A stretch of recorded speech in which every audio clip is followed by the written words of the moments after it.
Christmas plum cake ഉണ്ടാക്കുന്നതിന് ഏതാണ്ട് ഒരു മാസം മുമ്പ് തന്നെ നമ്മൾ കേക്ക് മിക്സിംഗ് നടത്തിയാൽ നല്ല രീതിയിലുള്ള ക്രിസ്മസ് കേക്കുകൾ നമുക്ക് ഉണ്ടാക്കാനായിട്ട് സാധിക്കും. കഴിഞ്ഞ വർഷം തന്നെ ഇട്ട് വെച്ച മിക്സ് ആണെങ്കിൽ അത് ഏറ്റവും നല്ലതാണ്. എന്നാലും ഇപ്പോൾ നമ്മൾ ഈ വർഷത്തേക്ക് വേണ്ടി ഇന്ന് കേക്ക് മിക്സിംഗ് നടത്തുകയാണ്.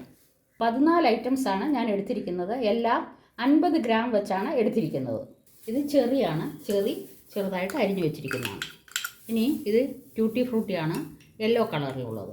ഇത് ട്യൂട്ടി ഫ്രൂട്ടി ഗ്രീൻ കളറിലുള്ളത്. ഇത് റെഡ് കളറിലുള്ളത്. ഇത് ഡേറ്റ്സ് ആണ്.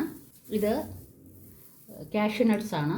ചിലർ കാഷ്യൂനട്ട് കേക്ക് ഉണ്ടാക്കുന്നതിൻ്റെ അന്നാണ് ചേർക്കാറുള്ളത്. ഞാനിപ്പം ഈ മിക്സിങ്ങിൻ്റെ കൂടെ തന്നെ ഇത് ചേർക്കുകയാണ്. ഇത് ബദാമാണ്. ഇത് ഞാൻ വെള്ളത്തിലിട്ട് തൊലി കളഞ്ഞതിന് ശേഷം ചൂടായ പാനിലിട്ട് ഒന്ന് ചൂടാക്കി എടുത്തതാണ്. ശേഷം അരിഞ്ഞതാണ്. ഇനിയും ഇതിനകത്തിരിക്കുന്നത് ഇത് ജിഞ്ചർ വിളയിച്ചതാണ്. അത് ചെറുതായിട്ട് അരിഞ്ഞിട്ടുണ്ട്. ഇത് ബ്ലാക്ക് റൈസൻസ് ആണ്, കുരു ഇല്ലാത്തതാണിത്. ഇത് പപ്പയ വിളയിച്ചെടുത്ത പപ്പയാണ്. ഇതാണ് പ്ലമ്മും ചെറുതായിട്ട് കുരു മാറ്റി ചെറുതായിട്ട് അരിഞ്ഞെടുത്തതാണ്. ഇത് സ്ട്രോബെറി ചെറുതായിട്ട് അരിഞ്ഞതാണ്. ഇത് ബ്ലൂബെറിയും അതിൽ കുരു മാറ്റി ചെറുതായിട്ട് അരിഞ്ഞെടുത്തതാണ്.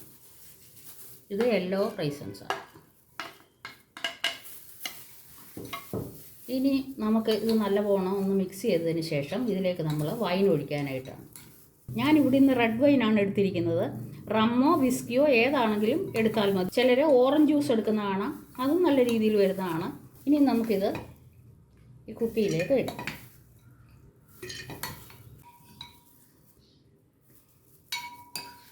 അപ്പോൾ ഇത്രയും വന്നിട്ടുണ്ട്. ഇത്രയും സ്പേസ് അവിടെ ഇട്ടിരിക്കുന്നതാണ് നല്ലത്. എന്ന് പറഞ്ഞാൽ നമ്മൾ വൈൻ ഒഴിച്ച് കഴിയുമ്പോൾ ഈ ഡ്രൈ ഫ്രൂട്ട്സ് എല്ലാം കുതിർന്ന് കുറച്ചും കൂടെ വലിപ്പത്തിൽ വരും. അപ്പോൾ അത്രയും സ്ഥലം അതിന് അവിടെ ഇട്ടേക്കണം. ഇതിലേക്ക് ഞാൻ റെഡ് വൈന് ഒഴിക്കുകയാണ്. 1 കപ്പോളം റെഡ് വൈനാണ് ഒഴിച്ചിരിക്കുന്നത്. ഈ ഫ്രൂട്ട്സ് എല്ലാം കൂടെ 14 തരം ഡ്രൈ ഫ്രൂട്ട്സാണ് ഞാനിവിടെ ഉപയോഗിച്ചിരിക്കുന്നത്. അതെല്ലാം കൂടെ 700 ഗ്രാം വരും. 1 കപ്പ് വൈന് ഉപയോഗിച്ചിട്ടുണ്ട്. അപ്പോൾ ടോട്ടൽ ഒരു 750-800ഓളം തൂക്കം വരും.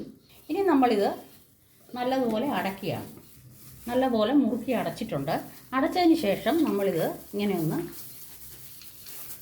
ഒന്നും കൂടെ വൈൻ എല്ലായിടവും ഒന്ന് പിടിക്കുന്നതിന് വേണ്ടി ഇങ്ങനെ ഒന്ന് കുലുക്കി കൊടുക്കണം. ഇത് നമ്മൾ 1-2 ദിവസം കൂടുമ്പോഴല്ല 2-3 ദിവസം കൂടുമ്പോൾ ഇടയ്ക്കിടയ്ക്ക് എടുത്ത് ഇങ്ങനെ ഒന്ന് തുറക്കേണ്ട കാര്യമില്ല. ഇങ്ങനെ എടുത്തൊന്ന് മിക്സ് ചെയ്യുന്നത് വളരെ നല്ലതാണ്. ഇത് നമ്മളിനി 30 ഡേയ്സ് ഇങ്ങനെ തന്നെ അടച്ച് സൂക്ഷിക്കാനായിട്ടാണ്.